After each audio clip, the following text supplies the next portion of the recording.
Hello everyone, my name is Shervin Hejazi and I'm a student for Graduate Certificate of Public Health, and for this assignment I chose a topic of enhancing HIV prevention through routine testing and digital outreach, a multi-level strategy to decrease the number of HIV cases in the United States.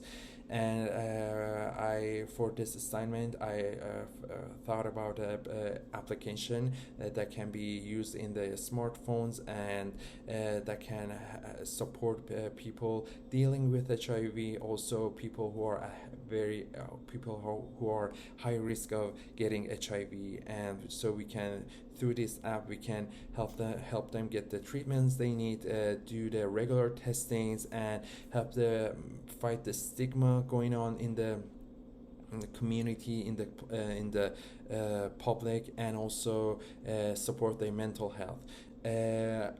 This application can be can help with a comprehensive approach, and but it's can be a huge project. But so as people who are educating in the public health, public health professionals, people in medical field, we are all responsible for a project like this to help people with dealing with HIV infection and AIDS. I hope you enjoy my presentation, and let's get it going. By the way, I just bought this microphone, so I hope you guys are hearing my voice well. I bought it for a couple exams, so hopefully it's working well. Let's see. Approximately 30 years after the first case of HIV, NHAS, which is National HIV/AIDS Strategy, was released by the White House in July 2010. And the main goal was to decrease the new infection cases by 25%. By 2015. The first HIV infection cases were seen in California, and Los Angeles and San Francisco were highly impacted counties. In this slide, I'm going to talk about a couple factors that people with dealing with HIV were highly impacted from. The first one is the stigma, which has a significant impact on the lives of people living with HIV, and also people who are vulnerable to infection. Fear of being associated with HIV or AIDS can prevent individual from seeking testing, medical care, or treatment, and from sharing their HIV status, which also can cause a higher number of new infections. Research involving HIV positive adults in the United States has shown that stigma is linked to several negative health outcomes, such as poor adherence to antiviral therapy, reduced quality of life, and more severe HIV symptoms, and higher rates of depression.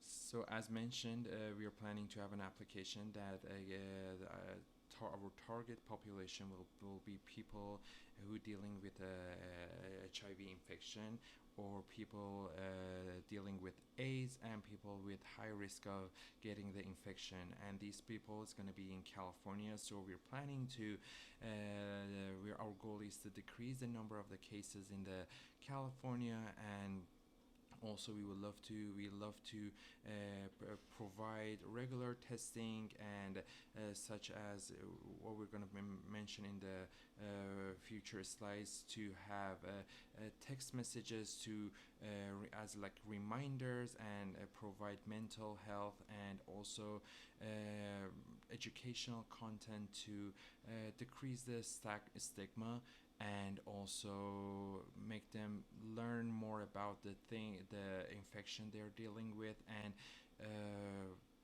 make this path easier for them. And people who are going to be helping with this application would be public health professionals, and people in medical and dental field, and also A huge part of it's going to be through volunteers that want to help us and to do the make the educational contents, help with the regular testings, and also the funding is going to be through governments and also donations.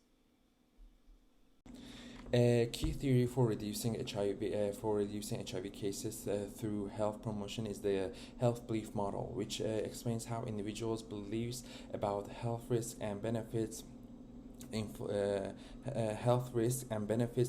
their behaviors, such as HIV testing and treatment adherence. The model includes six core constructs that are perceived susceptibility, severity, benefits, barriers, cues to action, and self-efficacy. Mobile health apps have effectively used this model. Features such as personal messages, reminders, and access to testing centers are designed to influence HBM constructs. In the United States, PrepMate app improved PrEP adherence using motivational text and check-ins. I have chosen to focus on three key determinants that I believe are vital in reducing the incidence of HIV. Promoting regular testing, increasing public knowledge and awareness about HIV prevention, and improving access to care facilities. Enhancing HIV related knowledge plays a critical role in advancing prevention efforts, as greater awareness of potential risk for infection or transmission, along with understanding effective prevention strategies, can encourage individuals to adopt protective behaviors, ultimately helping to decrease future transmission rates. In 2017, the Centers for Disease Control and Prevention (CDC) released updated HIV testing guidelines for men, basically homosexual men. The CDC's criteria could serve as a standard benchmark, for example, defining frequent testing as receiving at least two HIV tests within a 12-month period. In 2016, the UN General Assembly endorsed a political declaration on ending AIDS, urging countries to adopt the 90-90-90 goals. These targets aim to ensure that by 2020, most individuals living with HIV would be tested, receive appropriate treatment, and reach viral suppression, keeping them healthy and reducing the risk of transmission. UNAIDS introduced the 95-95-95 goals for 2013, aiming for 95% of living with HIV to be diagnosed, 95% of those diagnosed to be sustained treatment, and 95% of those treated to achieve viral suppression. Encouraging volunteer HIV counseling and testing has played a dual role, helping prevent transmission and facilitating access to care, which has led to more individuals using these services. Over time, a shift in testing trends has become apparent, with more tests being conducted on people who had previously received negative results, but however, it is still uncertain who repeatedly getting these services. Whether these are the people with a higher risk or just people who are extremely anxious about their health. Mobile health testing can be promoted through a variety of channels, such as websites, radio, printed materials like flyers and posters, as well as through advocate-led outreach.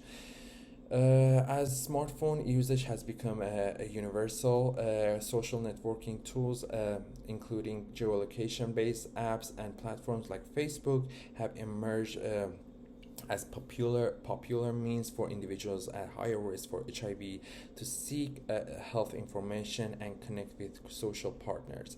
These platforms have also been associated with increasing HIV risk behaviors, such as having multiple partners, inconsistent condom use, and recreational drug use.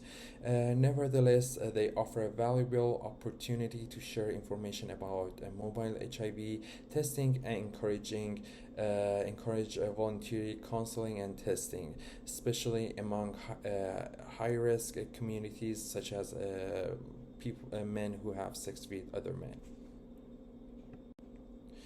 To evaluate the efficacy of this application, which can be one of the most important parts to ensure we are on the right path, we can use information from randomly assigned participants, either an intervention group which use the app, or a control group that received the standard care.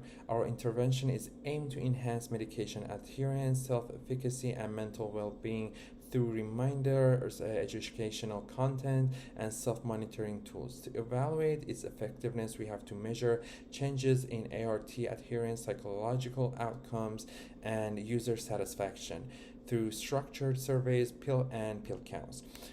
Statistical analysis, including paired t-test and ANOVA, can show that the app significantly improves adherence and self-efficacy among users compared to those in the control group.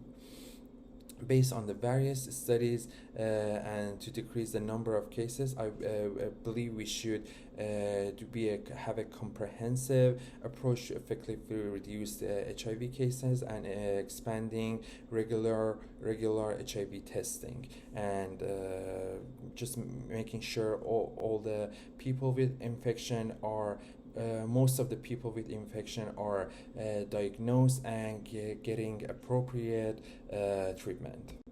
For the last part, I personally believe that people in public health, medical care, and even dental field, we all are the people who are most responsible for these people dealing with HIV to have less stigma and feel better, to get the testings, get the treatments, and feel normal in the community. And I think hopefully we can reach the goals that are assigned, and help these people to get back to their normal life. Thank you for your attention, and I'm wishing you best of luck for your future education and life. Thank you. Bye.